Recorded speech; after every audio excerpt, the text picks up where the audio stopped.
부여지기를 원하고 강해지기를 원합니다. 그래서 인간의 그 소원은 부강하기를 원합니다. 잘 살고 힘이 있기를 소망하는 그러한 인간의 모습을 보게 되는데요. 그러나 사실은 이 부해지고 강해지는 것은 그 사람에게 또 그 사회에 쥐약이 될 수가 있습니다. 사람을 부패하게 만들고 또 하나님을 떠나게 되는 그런 요소가 되지요.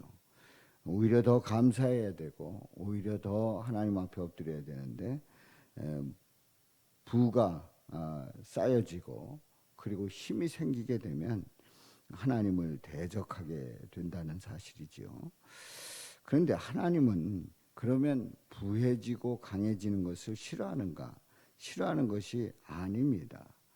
우리 하나님은 우리를 부여하기를 원하고 그리고 능력 가운데서 승리하기를 원하십니다. 그런데 더 중요한 것이 있다고 오늘 성경 말씀에서 우리에게 들려줍니다.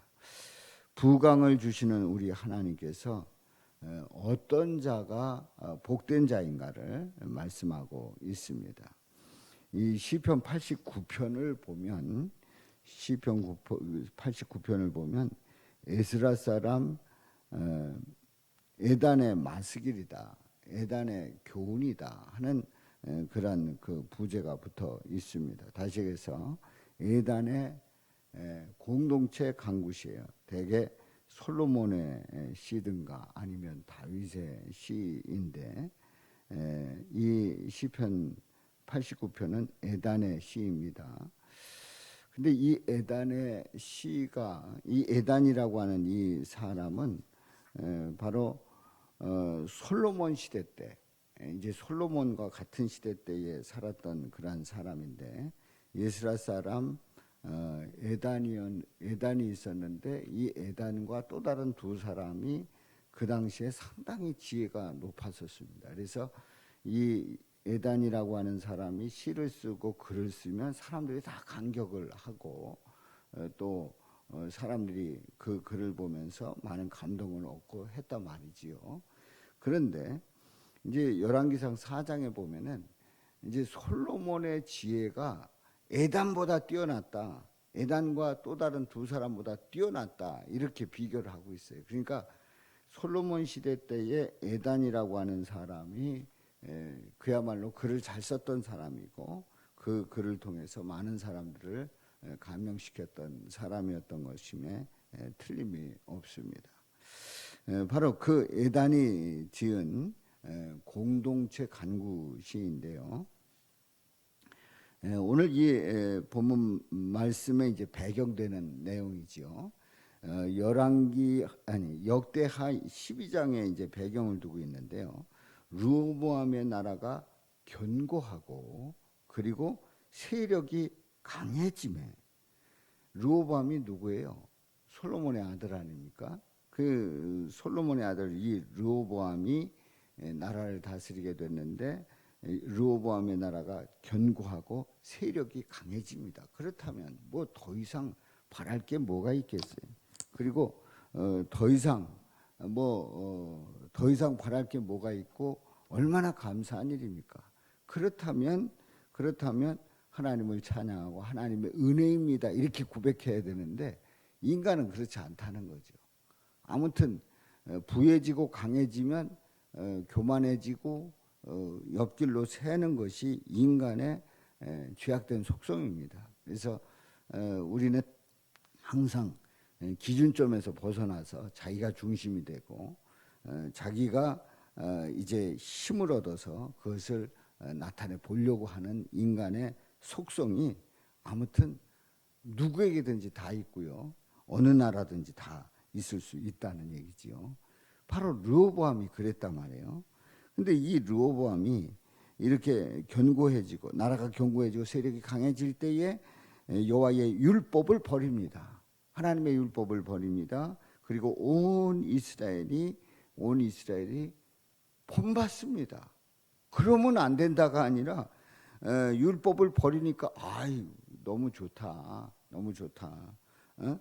뭐 우리는 하나님 없이도 우리는 잘 살 수 있다. 하나님 없이도 우리는 강해질 수 있다. 얼마든지 이런 생각을 하고 왕이 그러니까 이제 모든 백성들이 다 따라갔다는 거지요. 그러니까 잘 나갈 때에 위험한 거고, 그리고 견고하고 세력이 강해질 때에, 그래서 자가 교만해지게 되면 그건 이제 적신호가 오는 거지요. 언약을 맺으며 다윗에게 그 하나님께서 말씀을 하죠. 내 자손을 영원히 견고하고 그 왕위를 대대에 세우겠다 이렇게 약속을 했는데 하나님으로부터 벗어나는 그런 어리석은 모습을 봅니다. 이런 모습을 에단이 본 거예요. 에단이 본 거예요. 그러니까 솔로몬 시대 때에 그 같은 그런 시대 속에서 글을 썼던 이 사람이 그 아들 르호보암의 그 모습을 보면서 이제 하나님 앞에 간구하는 시를 쓴 거지요. 안타까운 그 배경을 두고 에단이 기도하면서 이 시를 썼던 겁니다.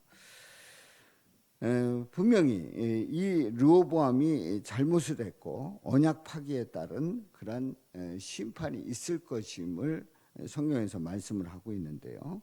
이러한 상황에서 그러면 어떤 백성이 복이 있느냐, 이런 상황이라는 게 무슨 상황이에요? 힘 좀 세지고, 그리고 안정되고, 그리고 강해지고 할 때에 하나님을 떠나는 그 상황 속에서 백성들도 다 따라갔어요. 다 뭐 하나님 없이도 살 수 있다 이러고 다 따라갈 때에 이런 상황에서도 복이 있는 중심을 잡는, 바로 그 중심을 하나님께 두는 그런 자가 복이 있다는 거지요. 그래서 이런 상황에서 어떤 백성이 복이 있는가? 복 있는 그 백성들의 모습을 15절부터 18절에 있는 말씀 네 구절에서 찾아봅니다. 15절에 있는 말씀에 보면 즐겁게 소리칠 줄 아는 백성은 복이 있나니, 즐겁게 소리칠 줄 아는 백성은 복이 있나니 여호와여 그들이 주의 얼굴빛 안에서 다니리로다. 그렇습니다. 즐겁게 소리칠 줄 아는 백성. 그리고 16절에 보면은 그들은 종일 주의 이름 때문에 기뻐하며 주의 공의로 말미암아 높아지오니, 바로 주를 찬양하는 그리고 주의 이름을 기뻐하는 자. 15절에서는 즐겁게 소리칠 줄 아는 백성, 주를 찬양하는 자예요. 또 16절에서는 주의 이름 때문에 기뻐하는 거예요. 주의 이름을 기뻐하는 자, 주의 이름을 기뻐하는 자, 바로 그 백성이 복이 있음을 말씀합니다. 17절에서는요, 주는 그들의 힘의 영광이십니다. 힘의 영광이십니다. 우리의 뿔이 주의 은총으로 높아지오니, 우리의 뿔이, 그 뿔이라는 게 힘의 상징 아닙니까? 그 힘이 주님의 은총으로 높아지오니, 우리 주님의 은총으로 주님께서 힘 주시니까 우리가 힘 있는 거지, 주님께서 힘 주시지 않으면 우리는 힘 없습니다.